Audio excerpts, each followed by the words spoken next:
evening, and welcome back to Sportshire. I'm your host, Griff McClellan, and today I'm pleased to welcome guest speakers Tim Smith and Tucker Haynes. Today's episode is centered on the Super Bowl. Let's start by discussing the NFC champion San Francisco 49ers. Well, would you like to start? Sure, why not? The Niners are a solid team. I mean, their front four of their defensive line is probably one of the greatest of all time, led by Joey Bosa. He's a monster as a rookie. It's amazing to see what he's going to do at each and every play. Forget about the game. And they stop the run incredibly well, and they've got a really well-balanced secondary, which makes it hard for any team who has an offense to get any kind of balanced offensive play. Certainly. How about you, Tucker? What are your thoughts on them? I believe that they certainly showed their dominance in their wins over Minnesota and Green Bay. Those are two legitimate threats. And they're both come from, no, that was Chiefs, sorry. No. But, yeah, they just steamrolled over both of them. Yeah, and it's amazing. They didn't really need their quarterback, Jimmy Garoppolo, in both playoff wins. They've been carried by an elite rushing attack, phenomenal defensive pass rush as well. And in the NFC Championship game against Green Bay, Jimmy Garoppolo only completed 6 out of 8 passes for 77 yards. So it just goes to show how loaded they are and how dangerous they can be. True, and there's a flip side to that coin. I mean, if the running game's going, if it's not broken, don't fix it. But at the same time, if they do get into some third down and longs or pressure situations where, if the Chiefs, moving into the Super Bowl, can stop the run, then the pressure's on Jimmy Garoppolo to execute, and we really haven't seen if he can do that in the pressure moment of a Super Bowl or a playoff run yet. Yeah, this will be a big test for him, and we'll see how the game goes for him. Indeed. He does have Super Bowl experience, which we don't tend to think about. He's been in 2 Super Bowls before as the backup to Tom Brady and the New England Patriots. This is his first start, though, and we'll see how it goes. Indeed. All right, let's flip the switch and talk about the AFC champion Kansas City Chiefs. Tucker? Well, as I was saying before, they came from behind in both their wins. The Titans were definitely a Cinderella story in this playoff. In these playoffs, they had Derrick Henry. He's just a monster. He's crazy. Mm-hmm. Guys just bounce right off of him. But, yeah, they have a crazy offense. Kansas City is lethal when it comes to the offense, especially in their divisional round win over Houston. That second quarter was just explosive. They put up 28 unanswered points, trailed 24-0 early on, ultimately won 51-31. So it just goes to show how talented Patrick Mahomes and his weapon wide receivers are. Yeah, I think both of those games were amazing comebacks, and when you have a player like Patrick Mahomes, you're a cut above the rest. Those games were at home and they went down. It could be a different story if you go down in the Super Bowl at a neutral site, and there's a heck of a lot more pressure on. Your crowd's not going to be behind you like you would have at Arrowhead, which is one of the best places to play in terms of home field advantage. So I would be very worried if I were Andy Reid and Patrick Mahomes if you go down early, because you're not going to be able to feed off the crowd in a Super Bowl like you had in the previous rounds. That's a very good point. There's equal amounts of pressure on both squads here. Both teams lack experience in terms of their players. None of the teams have really been here, or both teams haven't been here in a long time. So we'll see how that plays out. But for sure, being at a neutral site in the biggest game of the year could definitely throw the team off. Yeah, and the pace of play is a lot different in the Super Bowl. And if you go back and you talk to players who have played in the Super Bowl, there's the gap between the time that you play the championship games and the Super Bowl is 2 weeks. That's different. In the regular season, you get that bye week, and a lot of teams are kind of sleepwalking in that first game back from the bye week. In addition to that, the stoppage of play in the Super Bowl is elongated. Because the commercial breaks are a heck of a lot longer than even the NFC and AFC championship games in the regular season. So there's a lot of downtime, and players aren't accustomed to that. Players like a routine, and this really messes with their routine in such a big capacity. Sometimes you can overthink the next play or the next quarter, so it's a little difficult for the players and coaches alike. It's very true. like I said, experience isn't really going to be a factor in this game because they're both at the same level. But if you look at experience from the coaching sideline, Kansas City has far more of that than San Fran does. True. Kyle Shanahan in his last Super Bowl appearance took a lot of flack for sort of a generic offensive play call when he was with the Falcons. When Tom Brady and the Patriots came back from such a wide margin, and Andy Reid has yet to really experience being a winning coach, winning a big game. He's been in the Super Bowl before. They couldn't get it done against the Patriots, there is a lot of interesting storyline within the coaching. Certainly. It's been 15 years since Andy Reid's last Super Bowl appearance as a coach. It's the second longest gap in NFL history between two appearances. So he does have a little experience, but he doesn't really have that much experience. So we'll see how that goes down. Especially when it comes to winning in these big games. That's true. How do you all think this game's going to play out? Tucker, what do you think? Is San Fran going to get off to a fast start like they have been? I definitely see it being a high-scoring game. I mean, both offenses can be explosive. In terms of defense, Kansas City's made a huge improvement from last year. They have. That's very true. But you can't you don't want to mess around with San Francisco's defense. But I see it being a high-scoring game. Either way, it could definitely go either way. But I see it. Yeah, there'll definitely be fireworks throughout. Patrick Mahomes will light up the scoreboard. So can San Francisco's rushing attack. Their running back, Raheem Mostert, set a record with 4 rushing touchdowns 2 weeks ago. So definitely I expect points will be put up on the board. However, both teams also have phenomenal defenses, especially San Francisco. So they'll get to Mahomes often. They'll pressure him, and they'll back him up. But also, you make a good point, Tucker, that Kansas City has a much improved defense compared to last year. They finished dead last in most categories, whereas their new defensive coordinator this year is Steve Spagnuolo, who coached the New York Giants to 2 Super Bowl victories over the New England Patriots. Correct, with low scores. True. Not the Patriots. And one of those where the Patriots were a track team. I mean, they were beating teams by 15, 16, 25-point spreads that were coming out at that time. One thing that I'm going to find very interesting about this game is the amount of penalties that are called.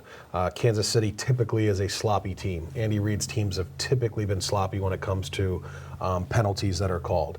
And I don't know if you can give a lot of second chance and third chances to teams in a Super Bowl when it comes to, you're on a third down and you commit a penalty, or on offense too. If Patrick Mahomes is getting a lot of pressure and there's a lot of holding penalties on the Kansas City offensive line, that could kill drives. Flip side, it can extend drives for San Francisco. So that's one concern I would have for Kansas City is typically Andy Reid teams are not very disciplined when it comes to that, and it's cost them in the past. True, and to reference that Super Bowl 3 years ago, the last one Kyle Shanahan coached in, penalties killed the Atlanta Falcons in that game. As we mentioned, they had a huge lead over New England, and penalties backed them up especially in the fourth quarter. Yep. And eventually it made them punt the ball away, give Tom Brady another chance to march down the field and tie the game, and ultimately win it in overtime. Yep.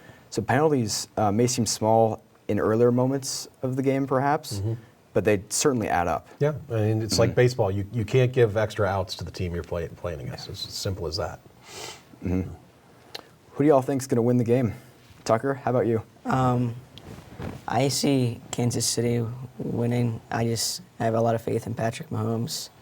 I see him having a huge game. And when it comes to Jimmy G, he hasn't proved himself yet in these big moments. As you said, his last game he went 6 for 8, 77 yards. And a lot of people have been blaming him for that, but their running game's so good. Like as Tim said, it isn't broke. No need to fix it. Yeah. So. Yeah. Jimmy Garoppolo hasn't had to do much this postseason, but when the team has needed him most, he has answered the call and performed really well. But once again, being on this big stage, I don't know how he's going to react to this. Right. There are a lot of instances in Super Bowl history where defenses and very generic vanilla quarterbacks have won. That's been the case. I mean, Denver when they had Peyton Manning, The Ravens with one of the greatest defenses of all time when they won. But I also think that the Super Bowls can come down to quarterback play. And if you're going to go with that valuation, Jimmy Garoppolo is far and wide not the quarterback I'd want under center. Patrick Mahomes is. So in terms of a prediction, I like the Chiefs in the game solely because I think Andy Reid's due, and I think that Patrick Mahomes is just on a whole nother level when it comes to quarterback play. That's true. And it is only his second season as a full-time starter. His stats have just been off the charts. He's been incredible. Crazy. He's been so fun to watch. Yeah. This is his first Super Bowl, as we said. Yeah. But I don't expect it'll make him take a step back by any means. He'll take advantage of this moment. He'll find ways to pick apart the Niners' defense. And in the end, at the end of the game, I think it'll be a close score. I trust Patrick Mahomes to lead a clutch drive more than I would with Jimmy Garoppolo. So in that sense, I agree with both of you. I think Kansas City will pull it out in the end. It'll come down to that final play or final drive, maybe. Could. So I'm going with Chiefs 31, 49ers 27. Oh, we're putting down numbers. Jeez, you didn't ask me for that, so I don't know if I'm going to go there. But The over-under is 58, so to be around that score, I'm guessing. Did your guys in the desert give you those numbers? Those fresh numbers? Yeah. I don't know what to go with a score. I'd say it's going to be somewhere low 30s, high 20s. For the teams. That's something I'm pretty confident in, but I could be dead wrong. Yeah, I mean, lots of people had last year's game wrong. People were expecting a high-scoring game between the Patriots' experienced lineup and the Los Angeles Rams' high-octane offense. It ended up being a 13-3 final score. I slept through most of it, yes. It was an incredibly boring game, I agree with that. So you never know. Maybe the defense shines more than the offense. Maybe it's a defensive slugfest for all we know. Yep. But I agree. I think Kansas City will ultimately pull out in the end. There's also a lot on the line in this game. Kansas City is seeking its first championship since 1970. The last time they were even in the big game was 50 years ago in Super Bowl IV. So they're long overdue for another championship. San Francisco is looking to win their 6th overall, which would tie New England and Pittsburgh for the most all time. But then again, they haven't won since 1995. So whoever wins, it'll be their first championship in a very, very long time. A big moment for the fans. True. And I think that San Francisco has their NFL royalty in many ways. A number of Hall of Fame quarterbacks in Montana and Steve Young and Jerry Rice as the greatest wide receiver of all time. And Kansas City doesn't have the royalty that the Niners do. I mean, I grew up in the 80s and 90s when the 49ers were legit. I mean, every single year they were perennial favorites to win the Super Bowl or go far in the NFC. So it's nice to have some fresh teams in the Super Bowl. The broken record of the Patriots, and I know I'm living in New England, but it got kind of boring. Seeing the same team every year. Correct. I disagree. No, I'm sure you do. But I also like the storyline of, if Jimmy Garoppolo wins a Super Bowl and Tom Brady got kicked out in the first round, is New England going to really question the trade that they made? You have Jimmy Garoppolo has this long window of a career in front of him, and Tom Brady's is a very small window in his career left. That's always a problem for every team. Of when do you get rid of the quarterback that is past their prime? How far can they take you? How much money you're paying them, and is it time to make a switch? If you catch lightning in a bottle and you get a good draft pick and you have somebody like Garoppolo, do you hold on to him? It's a dilemma. But it's a great storyline because if he wins, that's going to be talked about a lot. Certainly. Back 2 years ago, I think it was, when the Patriots announced they were trading Garoppolo, I was very shocked by this decision. I'd seen Garoppolo play in the 2016 season when Tom Brady was suspended due to Deflategate. Jimmy Garoppolo filled in nicely. He won his first 2 starts. So I was pretty surprised that they got rid of him. And he's done really well in San Francisco, especially this year. It's his first full season as a starter. So it'd be one epic storyline if he ends up coming out on top in this game. And you just have to wonder what New England's thinking at this point, like what they could have had to replace their all-time great quarterback. Well, Tucker, you're a New England fan. Let's hear your take on that. Well, we got Belichick. Belichick loved Garoppolo, and getting rid of Garoppolo was more of a executive decision from Robert Kraft. He definitely stuck his nose where it didn't belong. I think he should have left that. Does on the team. Yeah, but Belichick should have made that decision. And Belichick said he liked Garoppolo and he would have liked to see him carry on carry the franchise, take for the franchise and over from Brady and win some more Super Bowls. But I think Belichick's definitely he's definitely laughing, or not laughing, but I think he's definitely questioning his decision from years ago. Not his decision, but I think he's definitely a little bit ticked off that he was overstepped on that one. Right. I mean, definitely, it would be kind of a redemption moment in the back of Belichick's mind, and who knows what's in his mind. For sure.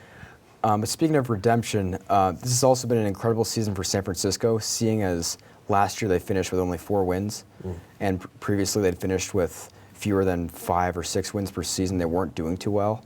But all of a sudden, everything seemed to click this year, and they've become an NFC powerhouse. So it'd be amazing if they won. I don't think this is a one-time gig for them. I think they'll be back in the future.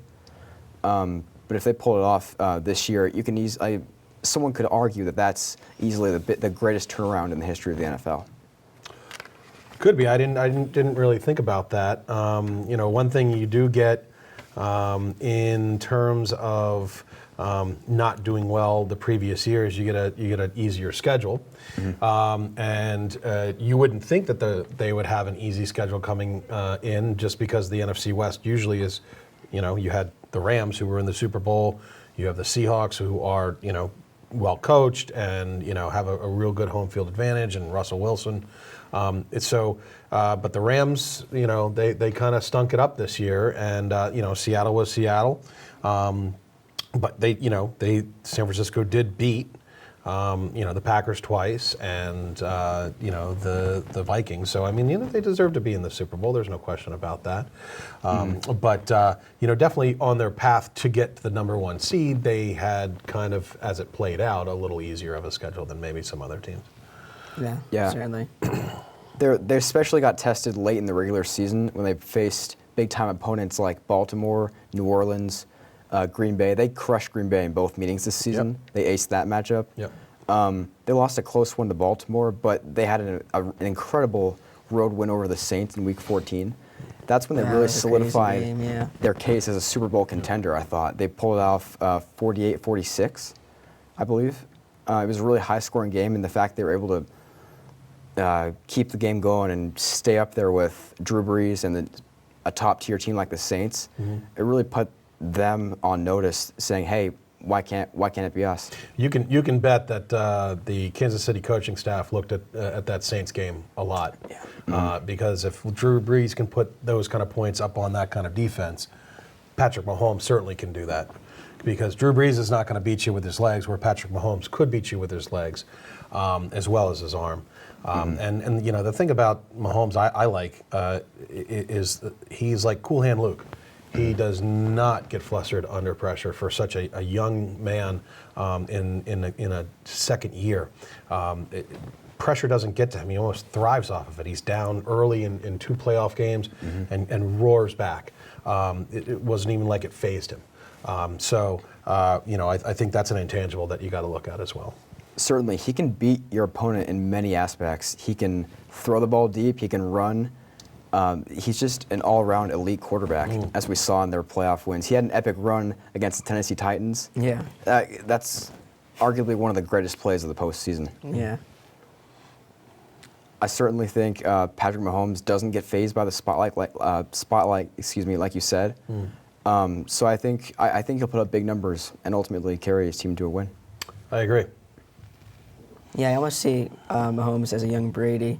In terms of physicality, they're certainly not anything similar, but in terms of mindset and how they don't get flustered like Timpson under pressure, yeah, definitely. There's a night that those two definitely fit well together in that area. Certainly. And also, he can throw the ball with his left hand, too. He doesn't do it often, but he did it in the regular season last year. Yeah. So he's one of the greatest quarterbacks the NFL has seen in quite a long time. And this is his moment to shine on the biggest stage. Indeed. All right. Any closing remarks before the big game this weekend? Well, I'm just glad to see some fresh teams in there, some new blood. I don't know if Tucker is, but I always get excited for the commercials. We'll see what happens with those. Yeah. And as a side to that, but we want a good Super Bowl. We don't want to blow out, and we don't want last year's stalemate. So I'm excited. Hopefully, it's an epic game and one for the ages. Yeah, I'm banking on it. I think it'll be a great game. I can see either team winning it. I trust Patrick Mahomes in the end to make that one clutch throw or run or whatever it may be. Yep. Yeah, both teams are so evenly matched. I can see either one of their defenses locking the other offense down and other offense lighting up opposing defense. Yeah, the game could go multiple ways. I do expect fireworks, though. It'll be a great high-scoring game. I believe it'll be a riveting game. There'll be fireworks during the national anthem, I'm sure. That too, yeah. Bet on that one. Yes, absolutely. All right, well, thank you all for joining. That will wrap up for today. Thank you. Thank you, Griff. Thank you for watching Sportshire. We'll see you soon.